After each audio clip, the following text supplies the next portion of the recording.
guys and gals, what's up? Today I'll be talking about the Mummy movie from 1959.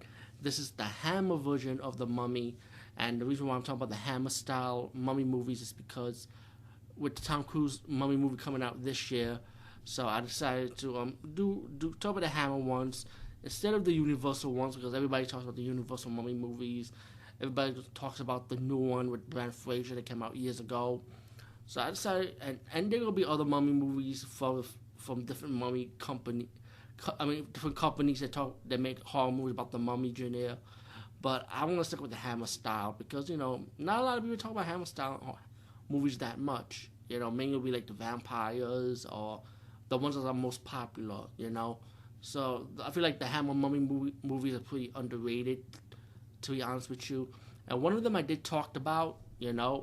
So I don't know if I'm gonna release it as a re-release review, or I might do it with a new intro instead, because the last Mummy movie that Hammer did was really good. I really liked that one. So that we'll wait as we go on with these reviews.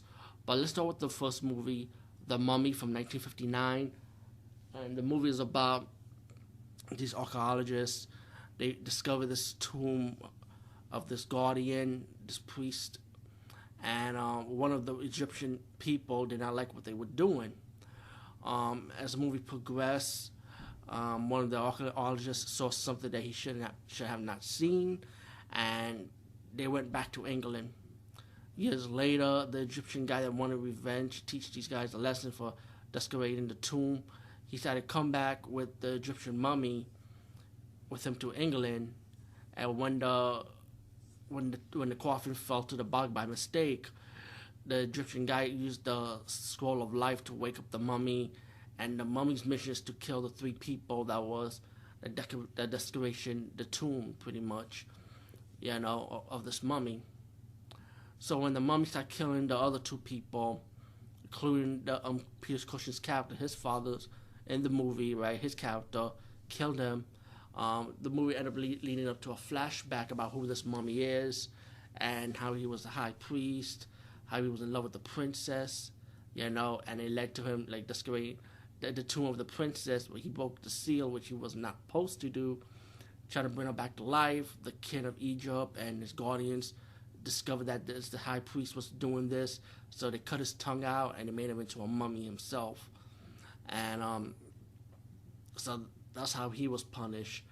But that was his origin story. As the movie progressed, when the Egyptian guy told the mummy to kill the last victim so they could go back to Egypt, pretty much, the mummy ended up trying to kill the last guy, Peter Cushing's character, but Peter Cushing's wife came in and trying to stop it, and the mummy looked at the woman, and he realized that this woman, his wife, looked just like the princess. So the mummy ended up he didn't kill Peter Cushing, so he walked away because he was shocked that this woman looked just so much like the princess. As the movie progressed, you find out that the mummy's going to kidnap her, and pretty much Peter Cushing's character will have to go and save her by battling the mummy. And of course, you know how these movies usually ends in these Hammer-style horror. But very enjoyable movie. I really liked Hammer's take on the mummy in this one. Very enjoyable.